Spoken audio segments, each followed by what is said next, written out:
안녕하세요. 저는 40대 초반으로 아이 둘을 키우고 있는 돌싱입니다. 이혼을 한 지는 몇 년 되었는데 이렇게 이혼 글을 쓰게 된 이유는 아주 즐겁고 유쾌한 만남이 있었기 때문이에요. 그날은 첫째 아이 생일 때문에 선물을 사러 백화점에 갔어요. 애가 전부터 사고 싶다고 했던 운동화를 선물하려고요.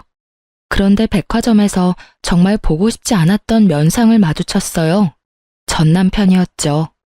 전 남편은 잔뜩 화가 난 모습으로 씩씩거리며 앞으로 가고 있었어요. 그리고 그 뒤를 따라가는 사람 하나가 있더라고요. 바로 남편의 상간녀였죠. 그런데 바로 알아보지는 못했어요.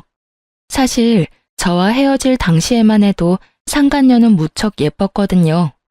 피부는 팽팽하고 주름 하나 없이 관리되어 있었던 데다가 손톱과 발톱에는 매니큐어와 페디큐어로 예쁘게 장식되어 있었어요. 그리고 몸에 딱 붙는 원피스나 하이힐을 즐겨 신는 저와는 정반대의 여자였어요. 그런데 그날 본 상간녀는 그런 모습은 온데간데 없었죠.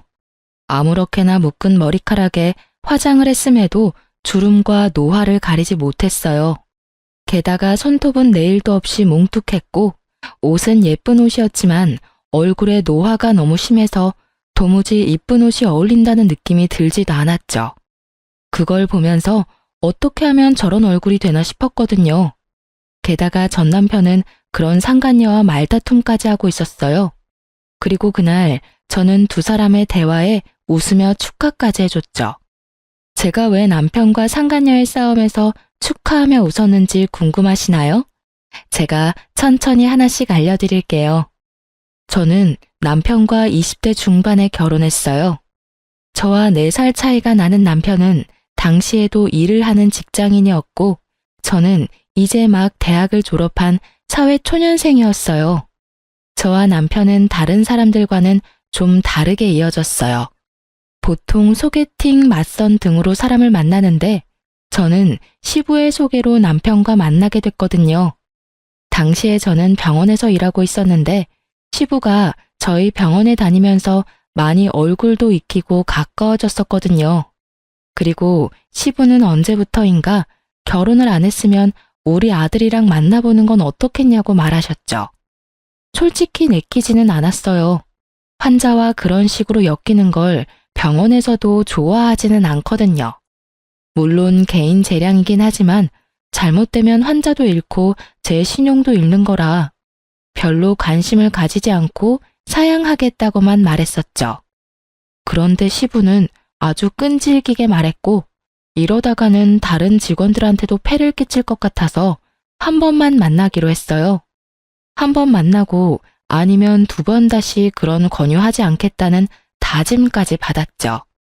그렇게 남편과 만났는데 생각보다 말도 잘 통하고 재미있는 사람이라 저도 마음을 주게 됐어요. 그렇게 사귀게 되고 1년쯤 되니 시부가 먼저 너희 결혼 안 하냐 하더군요. 그런 건 남편이 먼저 이야기를 꺼낼 건데 시부의 말에 남편도 제게 프로포즈를 하고 그렇게 결혼을 하게 됐어요. 그리고 그때야 알았죠. 시부가 생각보다 부자라는 걸요. 결혼 후에는 첫째 아이가 들어섰고 아이를 낳고 1년 만에 또 둘째 아이를 낳았어요. 연년생이었어요. 아들 둘을 연속으로 낳고 나니 제 몸도 축나더군요. 그래서 남편과 상의해서 남편에게 정관 수술을 시켰어요. 남편도 애가 둘이면 괜찮겠다고 했었고요. 그렇게 결혼 초반에는 저희도 괜찮은 부부였고 가족이었어요. 꼼꼼하고 계획적인 남편과 그런 남편의 뒤를 받쳐주는 와이프였거든요. 그게 엇나가기 시작하게 된 건 아이들이 초등학생이었을 무렵이에요. 저는 일은 완벽하게 잘하는 사람이지만 사실 사생활에서는 그렇게 완벽을 추구하는 타입은 아니에요. 일과 사생활이 철저하게 다른 타입이라고 해야 할까요? 사람의 목숨과 직결된 일을 하면서 직장에서는 내내 긴장되어 있었고 그 결과 집에서는 느슨해질 수밖에 없었어요. 저도 긴장을 풀 때가 있어야 하니까요. 그런데 남편은 그 모습을 엄청 싫어하며 잔소리를 하더군요. 결혼 초반에는 그런 어설픈 모습도 귀엽다고 해주더니 그때는 엄청 싫어하며 잔소리를 했어요. 아마 그때부터 상간녀와의 만남이 있었던 것 같았어요. 그때는 남편의 생일이었어요. 남편 생일은 겨울이라 아이들은 모두 방학이었고 며칠간 친정집에 놀러가 있는 상황이었어요. 그리고 저는 남편의 서프라이즈를 위해서 남편 회사 앞까지 가서 몰래 남편을 기다렸어요. 저는 남편에게 메시지를 보냈어요. 집에서 기다리고 있을 테니 얼른 퇴근하고 오라고요. 남편이 혹시라도 야근을 할까봐 그렇게 문자를 보냈고 남편은 알겠다고 대답을 보내왔어요. 그렇게 앞에서 20분쯤 기다렸을까요? 퇴근 시간이 10분 정도 지나서야 남편이 밖으로 나오더군요. 그런데 혼자가 아니었어요. 그 사람 옆에 누군가 팔짱을 끼고 서 있더군요. 그냥 회사 사람일 수도 있었어요. 팔짱 정도, 그래, 낄 수도 있겠지. 친한 사이면 그럴 수도 있겠지 하며 애써 생각했는데 그 뒤의 모습은 그런 생각을 깡그리 날려버렸어요. 그 여자가 남편의 얼굴을 쓰다듬더니 뺨에 뽀뽀를 하더군요. 정말 기분이 순식간에 추락하는 걸 느꼈어요.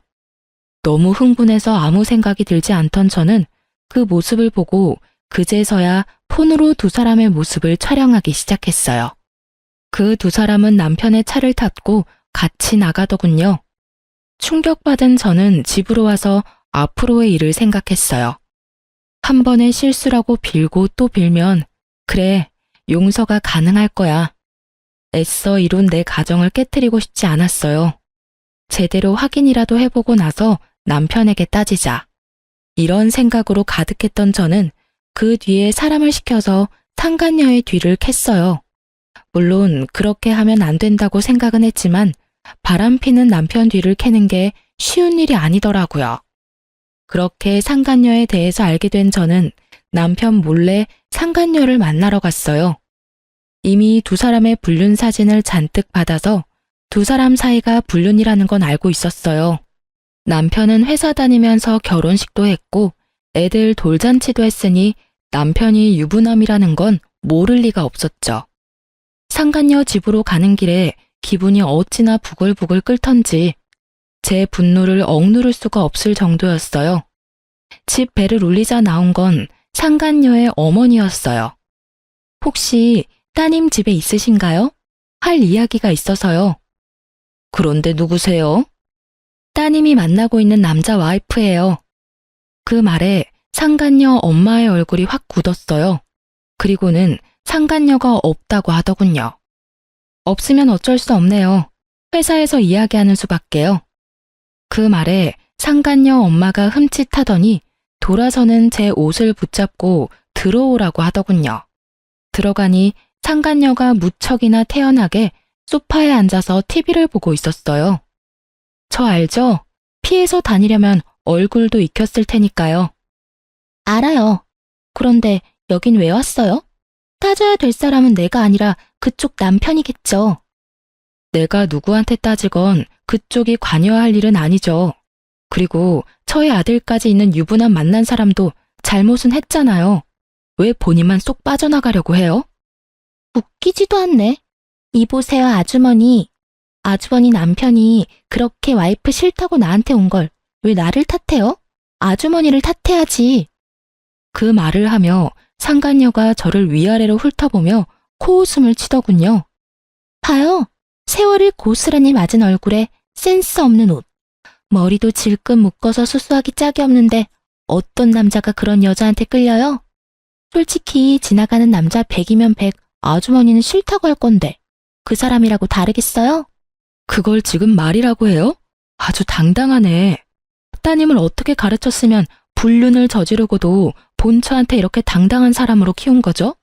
어머니라면 딸이 잘못된 길로 가려 한다면 말렸어야죠. 우리 애가 뭐가 잘못했어요? 아니, 막말로 우리 딸 혼자서 좋아서 불륜이 됐겠냐고. 그쪽 집 남편도 우리 딸 좋아하니까 그렇게 됐겠지.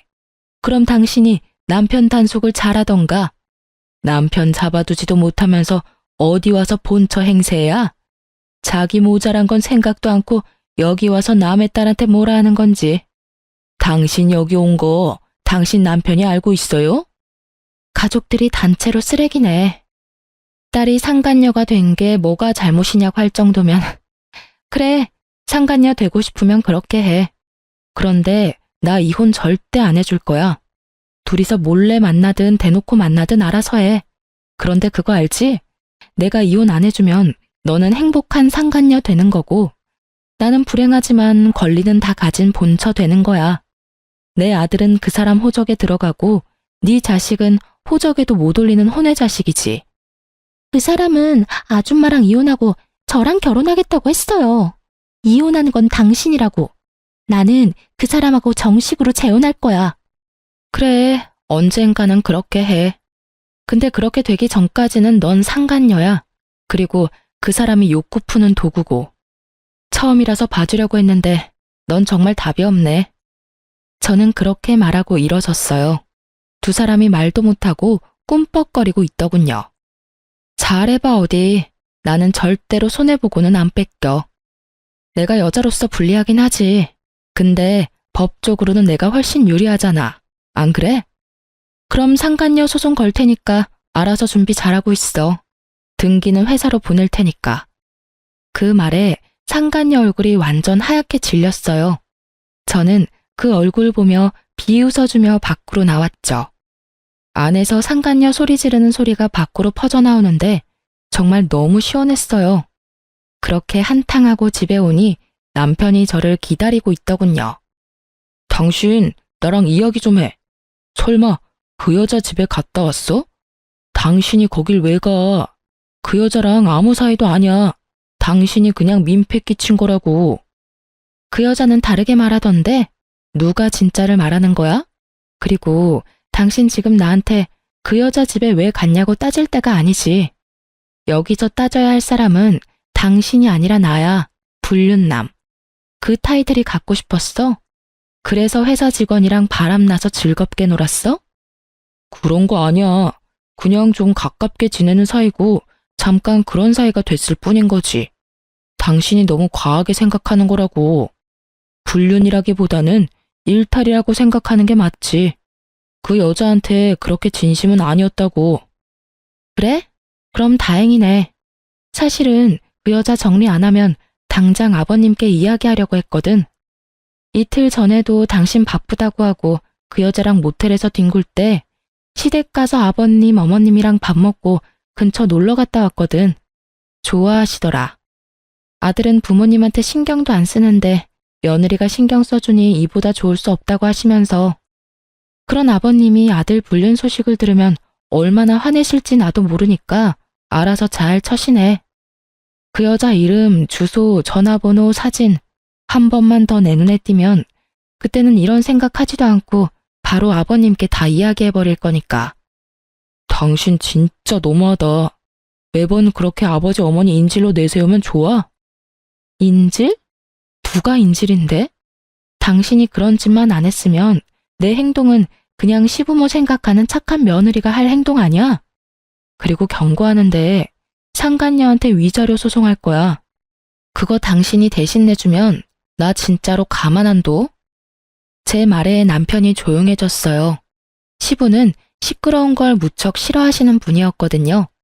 물론 그보다 더 큰 이유는 우리 집 재정의 거의 대부분을 시부에게 의존하고 있다는 사실 때문에 남편은 시부를 거스를 수가 없는 거예요. 결국 남편은 상간녀를 정리하기로 했어요.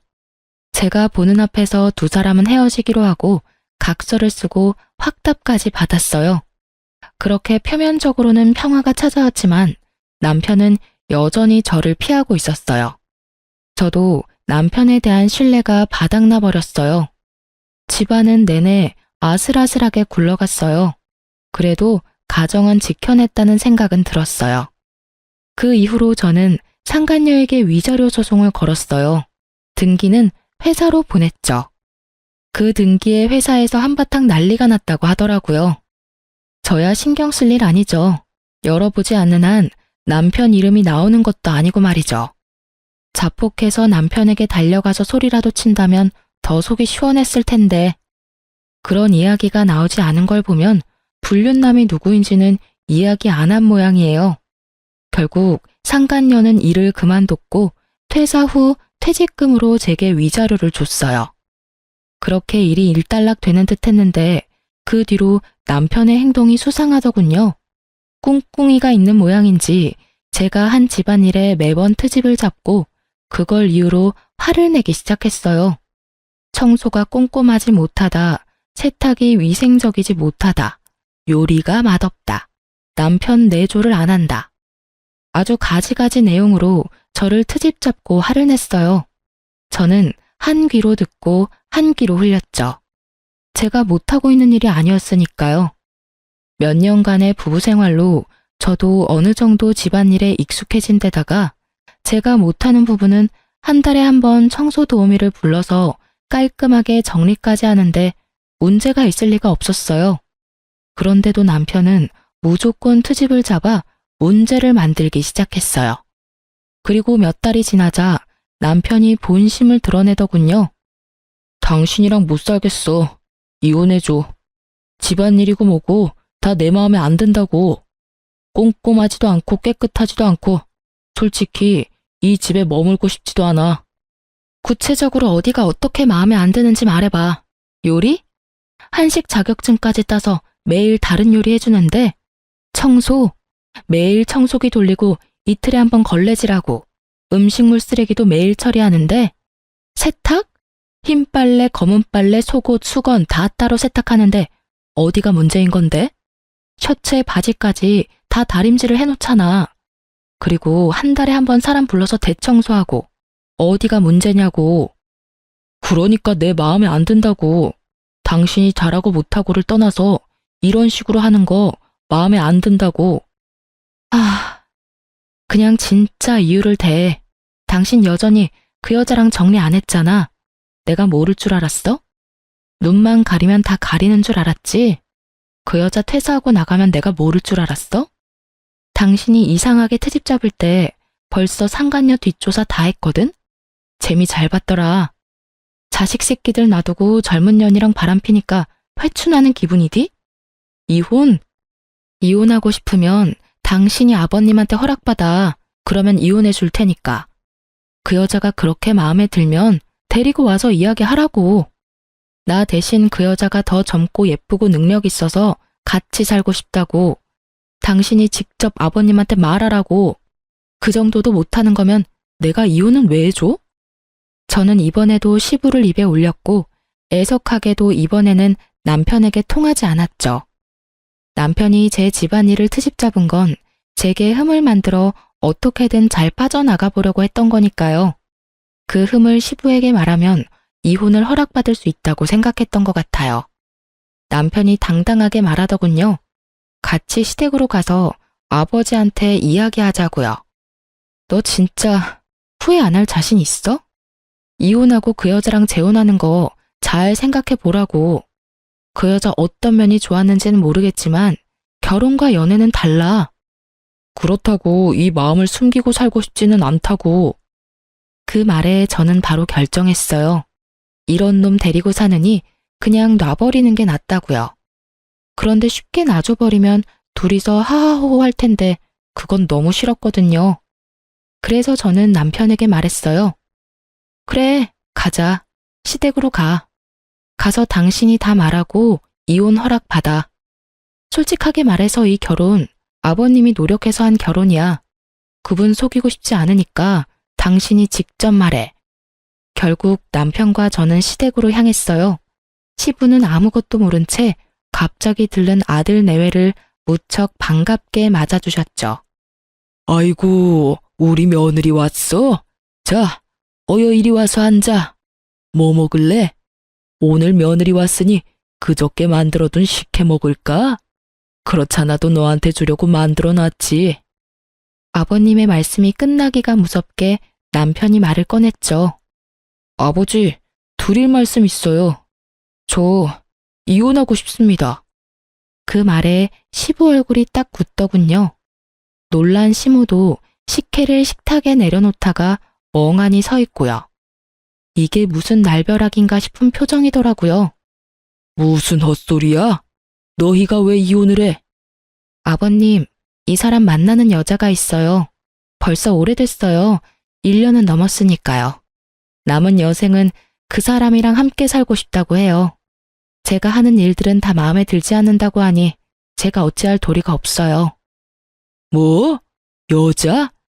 너 이놈의 새끼, 너 며느리 놔두고 바람을 폈어? 이런 정신 나간 놈을 봤나? 아버지도 그 여자 보시면 마음에 드실 거예요. 와이프보다 착하고 예쁘고 뭐든 다 잘하는 여자예요. 솔직하게 말해서 이제 와이프한테는 마음이 생기질 않아요. 네가 애야? 결혼이 뭔지 모르고 결혼했어? 법적으로 부부가 되는 게 결혼이야. 그걸 일방적으로 망쳐놓고 네가 이혼을 이야기한다고? 답도 없는 놈. 그러니까 아버지, 한 번만 만나봐 주세요. 와이프보다 훨씬 나은 사람이고 아버지 마음에 들지도 모르잖아요. 나는 만나고 싶은 마음 없다. 그리고 이혼 이야기 나한테 꺼내지도 마. 며느리 너도 이 이혼 원하는 게냐? 아버님, 이 사람 불륜 처음으로 알았을 때 한 번 용서해 줬어요. 그런데 또 그래요. 그리고 저는 이혼 안 해주겠다고 했는데 남편이 강하게 요구하고 있어서 이렇게 가족이 화목하지 않으면 아이들에게도 큰 영향이 갈까봐 두렵기도 하고요. 제 말이 끝나기가 무섭게 시댁 벨이 울리더군요. 그리고 남편은 버선발로 마중을 나갔어요. 상간녀였거든요. 그리고 등장한 상간녀의 모습에 시부모님과 저는 말을 잃었어요.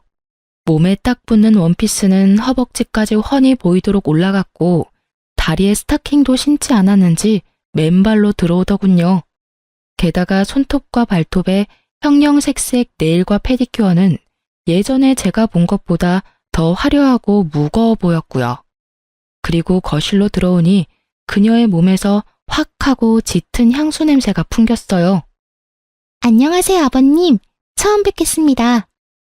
아주 씩씩하게 인사를 하는 상간녀를 보는 남편도 살짝 당황한 눈치였어요. 어른을 보러 오는 자리에 그런 차림이 그다지 좋지 않다는 걸 모르는 듯 하더군요. 그저 아름답고 예쁘게 자신을 포장하기만 된다고 생각하는 듯 아주 예쁘고 아름답고 비싸게 자신을 포장했더라고요.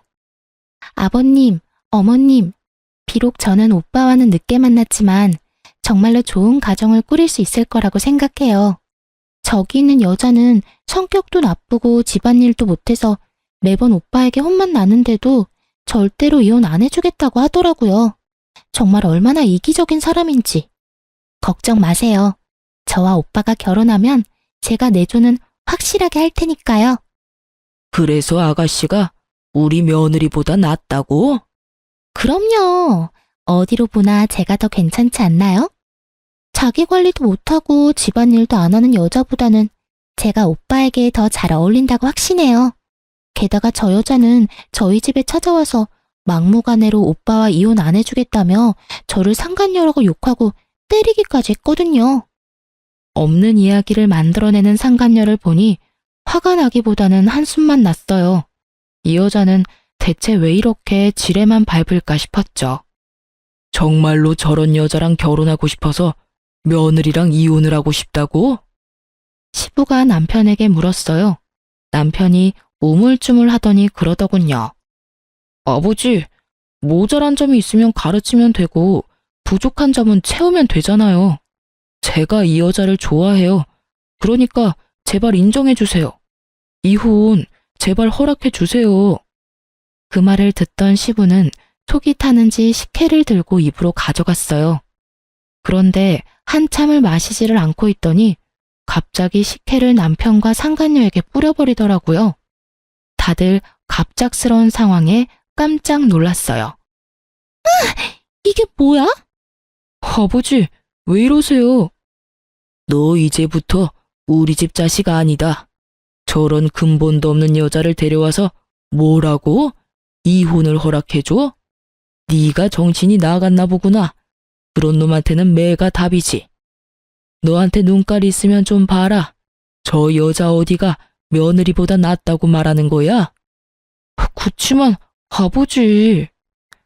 어른들 집에 오면서 피부는 훤히 드러내고는 냄새는 또 얼마나 나냐.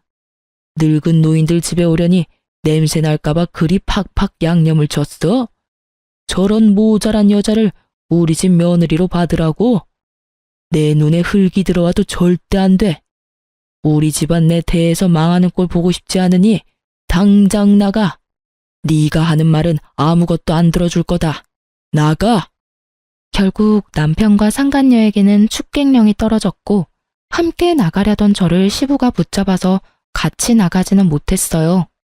못난 아들 때문에 미안하다. 내가 이러려고 너랑 아들을 결혼시킨 게 아닌데 많이 힘드냐?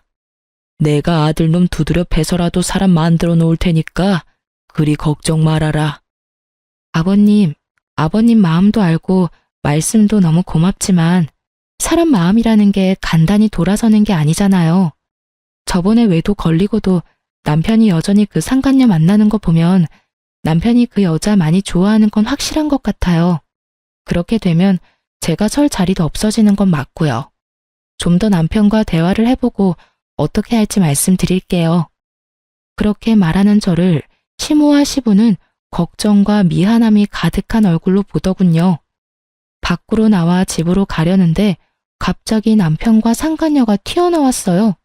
제가 나올 때까지 기다리고 있었던 모양이었어요. 당신 아버지랑 무슨 말 했어? 그걸 왜 나한테 물어? 아버님한테 직접 물어봐. 난 당신이랑 말도 섞고 싶지 않으니까. 미치겠네.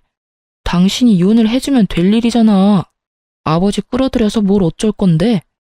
너 설마 내 재산 때문에 이러는 거야? 재산? 당신이 대체 뭘 가지고 있는데? 당신이 가진 거 다 아버님 거잖아. 아버님 말 한마디면 다 사라지는 거 당신도 알고 나한테 이러는 거잖아. 오빠, 나는 이해가 안 가. 어떻게 이런 여자를 아버님이 그렇게 좋아하실 수가 있어? 도대체 아버님한테 무슨 수작을 부렸길래 나를 싫어하시냐고. 상간녀의 그 말에 저는 웃음이 튀어나오더군요. 그걸 모르다니 당신이 잘 좀 가르쳐줘. 어른 집에 그런 꼴로 오면 누구나 욕하겠지. 그리고 넌 모르나 본데 남편과 나는 아버님이 엮어준 사이야. 그 정도로 마음에 들어서 아들까지 소개시켜줬는데 너 같은 애 왔다고 그 마음이 흔들리겠어? 고생이네. 아무것도 모르는 애 교육시키려면 아주 힘들겠어. 어쨌든 아버님하고 이야기해. 잠깐만. 이렇게 가지 말고 그럼 이렇게 하자. 당신이 나랑 이혼해주면 당신이 원하는 대로 뭐든 해줄게. 이혼만 해줘. 솔직히 내 손에 살 수 있는 건 다 할 테니까. 응? 사랑에 애달아하며 저한테 매달리는 남편을 보니 우라가 치밀더라고요. 어떻게 상간녀 하나 때문에 저한테 뭐든 다 해주겠다는 말을 할 수가 있어요? 어떻게? 저는 남편에게 화가 잔뜩 난 목소리로 말했어요. 뭐든지? 그래, 내가 원하는 거 말해줄게. 당신과 내가 사는 신혼집, 그거 나한테 줘. 재산 분할 아니고 아의 명의를 내 이름으로 달라는 이야기야. 그리고 두 아들, 양육권, 친권도 내가 원해. 내 배로 낳은 내 새끼고 저 여자가 나한테 저렇게 나를 세우는데 내 자식들이 저 여자한테 나쁜 짓 당하지 않는다는 보장도 없잖아? 그리고 이 두 가지 조건을 절대로 번복하지 않겠다는 법적 효력이 있는 약속도 필요하고. 제 말에 상간녀가 더 열받아 하더군요. 그 집이 왜 당신 집이야? 결혼할 때 한 푼도 안 해왔다며. 그럼 그건 오빠 집이지. 이 여자 진짜 완전 돈에 환장했네. 오빠, 주지 마. 이 와중에 상간녀는 우리 애들 이야기는 또 쏙 뺐더군요. 생각하는 거 딱 보면 척이죠. 자기가 남편과 결혼해서 애 낳으면 그 애한테 모든 재산이 갈 거라는 생각으로 아이들 친권과 양육권은 저한테 주라는 거겠죠. 집은 생각해 보겠는데 친권은 혹시라도 내가 그 수술한 것 때문에 애가 안 생길 수도 있고, 그렇게 치면 첫째는 내가 데려가야 할 것 같은데. 그럼 이혼 못하는 거지. 이야기 다 끝났어? 제가 강경하게 나가자 남편이 잠깐 고민하는 듯 하더니 결국 알겠다고 하더군요. 알았어. 그렇게 하지. 집은 당신 명의로 돌려줄 테니까 나중에 다른 소리 하지 말고. 그거야말로 내가 원하던 바야. 줬다가 뺏지나 마. 오빠, 그 집 주면 어떡해. 그럼 우린 어디서 살아? 괜찮아. 집 얻을 돈은 있고, 무엇보다 아버지가 우리 결혼 허락해주면 그것보다 더 좋은 집 해달라고 하면 되지. 저 집도 아버지가 해준 거거든.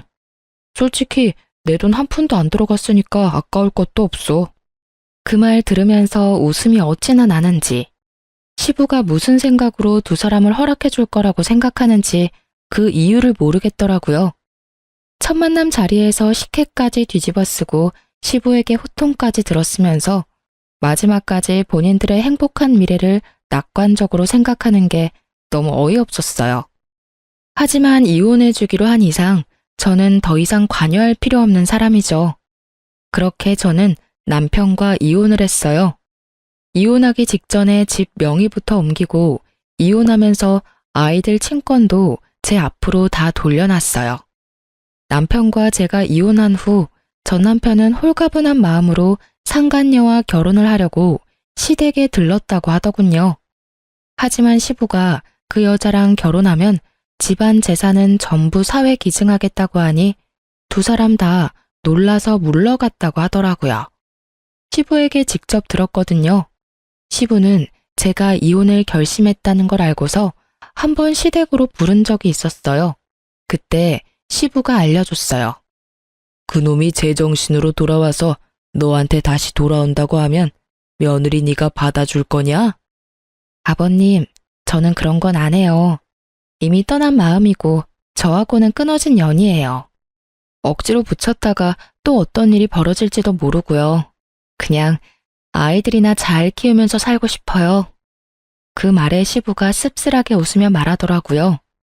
그래, 그럴 것 같아서 내가 유언장을 좀 고쳐놨다. 그놈이 제정신 차리고 그 여자랑 안 만나고 있으면 내 재산 조금은 물려줄 것이고 여전히 그 여자랑 만나면 한 푼도 남기지 않겠다고 말이다. 그리고 대신 네 아이들, 내 손주들 앞으로만 유산 물려줄 생각이다. 그건 괜찮겠지? 아버님 재산이고 아버님 거예요. 이혼하고 떨어져 나간 며느리 자식들까지 신경 안 써주셔도 돼요.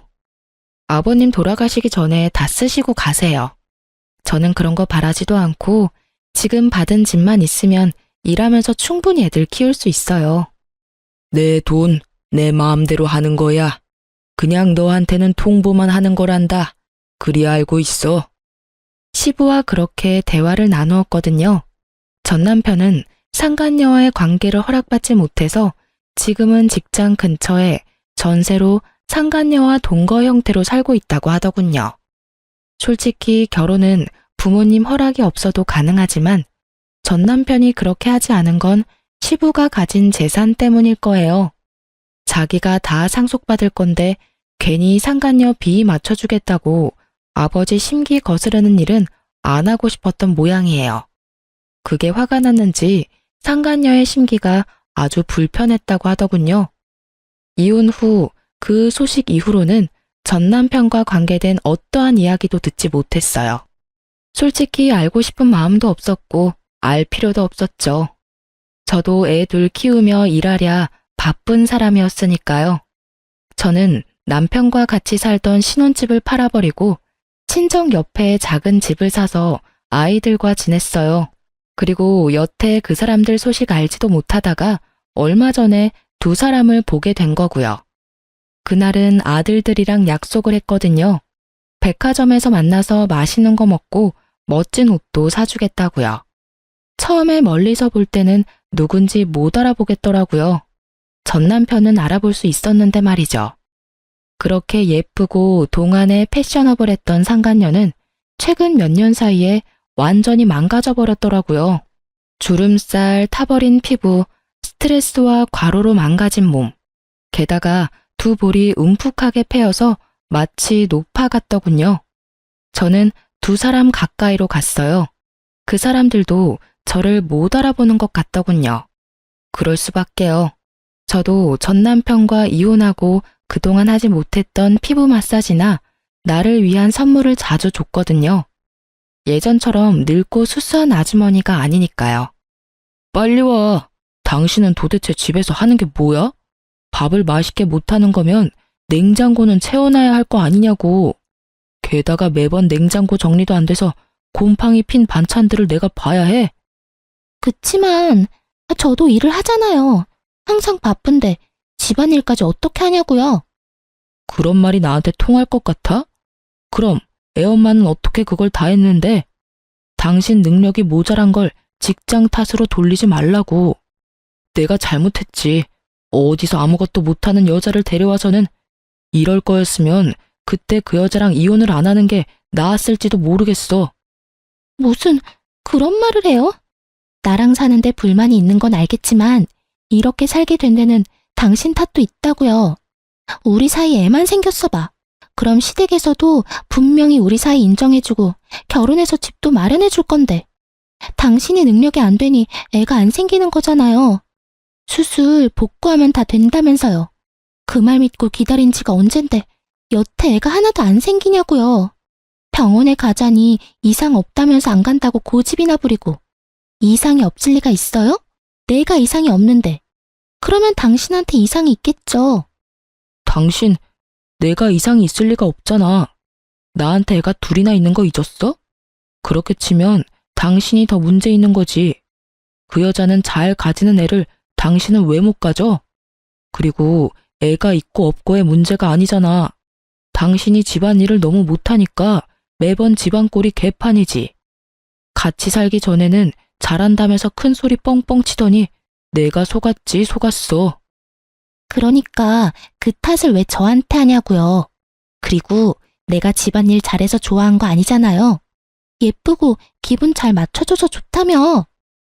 지금 당신 꼴을 좀 봐. 그게 예뻐? 꾸미는 것도 시간 없어서 못했어? 하긴 집안일 개판으로 해놓고 얼굴만 꾸미고 있었으면 더 열받았을 뻔했는데 차라리 그게 낫겠다. 으휴, 내가 왜 그랬나? 내가 왜 이혼을 하고 이 거지 같은 여자를 데려왔는지. 어휴. 두 사람 싸우는 걸 보니 참으로 웃기더군요. 그렇게 사랑한다며 헤어져 달라더니 결국은 둘이 이렇게 싸우고 있는 꼴을 보니 게다가 상간녀의 그 모습은 진짜 상상 이상이었어요. 그녀는 남편이 완벽주의인 걸 모르고 결혼한 것 같더라고요. 아니면 결혼하면 집안일은 사람을 시키려고 생각한 것 같았어요.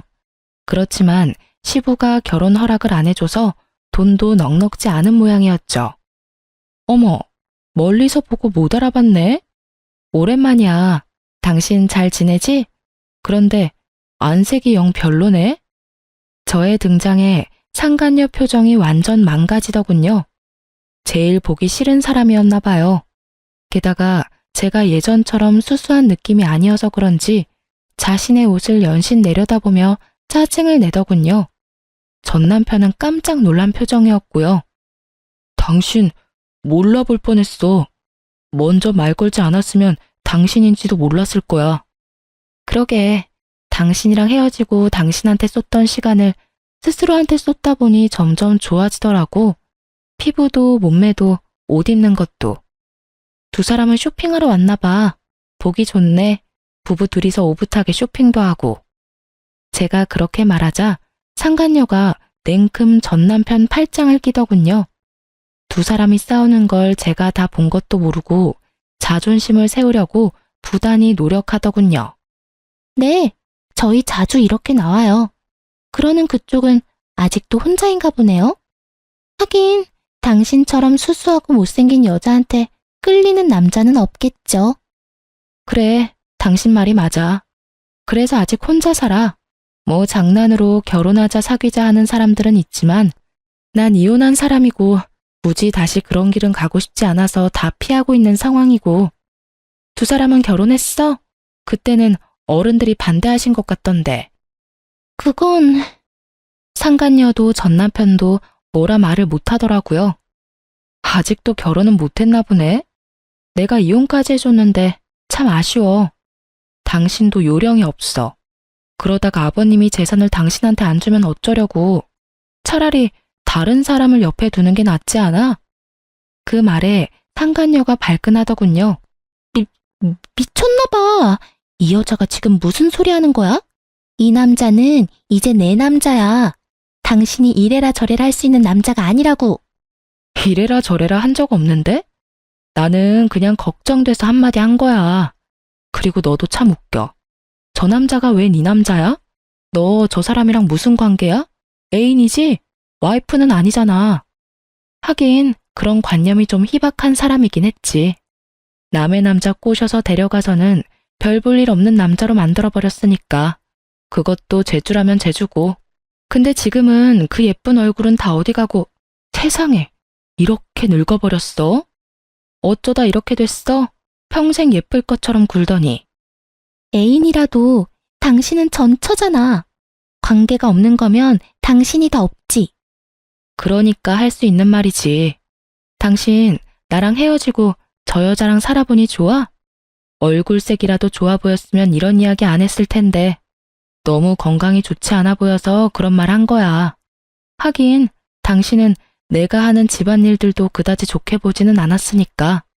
집안일은 익숙치 않아도 예쁜 여자랑 살아서 좋을 거야. 그치? 전 남편은 뭐라 말도 못하고 한숨만 푹푹 내쉬고 상간녀는 저를 향해 한껏 적대심을 드러내며 소리 지르더군요. 이 여자가 무슨 소리 하는 거야? 우리 이제 곧 결혼할 거야. 아버님만 허락해주면 지금 당장이라도 결혼할 거라고. 그러니까 아버님을 어떻게 설득할 건데? 여태까지 결혼 허락도 못 받은 주제에 내가 모를 줄 알았어? 너 시댁 갈 때마다 퇴짜 맞는다며? 그래도 안 떨어져 나가는 거 보면 두 사람 사랑 진짜 대단하다, 그치? 두 사람 다 그런 몰골로 돌아다녀도 좋을 만큼 사랑하는 거면 됐어. 당신 그만해. 너도 그만하고. 둘 다 사람 많은 데서 큰 소리 내서 싸우지 마. 싸우긴 누가 싸워? 나는 당신 축하해 주려는 거야. 그 여자를 사랑한다며 헤어진 당신이 나랑 살 때보다 불행해 보여서 축하해 주고 싶었거든. 아까 둘이 싸울 때부터 다 봤거든. 두 사람이 행복하게 잘 살았으면 축하해 줄 생각도 없었을 텐데 두 사람이 불행해 보이니까 도리어 축하해 주고 싶은 마음이 드는 거 있지? 다른 사람 불행하게 만들고 너희들끼리 재미 보면 내 마음이 어땠겠어? 그런데 둘이 이렇게 나쁜 걸 보고 나니 마음이 한결 편해지고 이제야 두 사람 인정해주고 싶은 마음이 들어서 두 사람 함께 살고 있는 거 축하해. 그런데 찐사랑은 찐사랑이네. 그렇게 싸우고 지지고 볶으면서도 헤어지지 않는 거 보면 앞으로도 쭉 그렇게 살아. 저는 그렇게 축하해주고 백화점으로 총총총 걸어갔어요. 상간녀가 분해서 악소리를 지르고 짜증내는 걸 다 듣고 있었어요. 그리고 멀리서 아들들이 보이더군요. 아들들은 전 남편 자기 아버지가 있는 걸 확인하고도 가까이 올 생각을 안 하더군요. 첫째가 저한테 핀잔을 줬어요. 엄마, 괜찮아? 저런 사람들이랑 엮이지 말라고 했잖아. 엄마만 상처받는다고. 이제야 겨우 정상으로 돌아오고 있는데. 우리 아들, 엄마 걱정했어? 근데 너희 아버지 너무 안색이 안 좋아 보여서 말을 걸어버렸어. 너희도 인사하지 그랬어? 우리더러 저런 사람한테 인사하라고? 싫어. 어디 가서 소문이라도 나면 어떡해? 바람 피우고 이혼한 아버지 있다는 이야기하는 것보다 차라리 아버지 돌아가셨다고 하는 게 나아. 둘째가 그렇게 이야기하는 걸 보니 참 만감이 교차하더군요. 어쩌다 아버지를 이렇게 싫어하게 됐나 싶었죠. 그러곤 아이들과 식사하러 갔죠. 애들을 보면서 그런 생각이 들었어요. 부모가 아이들에게 인정받지 못하는 게 가장 비참한 거 아닌가 하고요. 본인은 그런 걸 모르고 있겠지만 그 뒤로 전 남편에게 전화가 간간히 왔지만 다 무시했어요. 어떤 이야기이든 저한테 도움되는 일은 아닐 테고 이렇게 이혼한 마당에 안부 인사하러 전화하지는 않을 테니 말이죠. 게다가 여태껏 연락 한 번 없다가 연락 오는 것도 수상쩍은 일이긴 하잖아요. 귀가 더럽혀지기 전에 차단한 거예요. 이혼 글을 쓰면서도 그때의 상간녀 모습이 떠오르네요. 예쁜 얼굴과 미모가 천년만년 갈 것처럼 굴던 상간녀가 완전히 망가져 있는 걸 보니 세월 앞에 장사 없다는 말이 실감나기도 했죠. 그 두 사람을 마주치고 나서는 아주 작게 남아있던 응어리도 싹 다 사라진 기분이 들었어요. 그래서 글을 쓰게 된 거고요. 제 글을 읽고 즐거우셨으면 좋겠어요. 저 정말 즐거운 마음으로 글을 썼거든요. 남의 눈에 눈물 나게 만들면 본인 눈에는 피눈물 난다는 걸 상간녀가 몸소 실천해줘서 참 기쁘고요. 읽어주셔서 정말 감사합니다. 그리고 즐거운 하루 보내세요.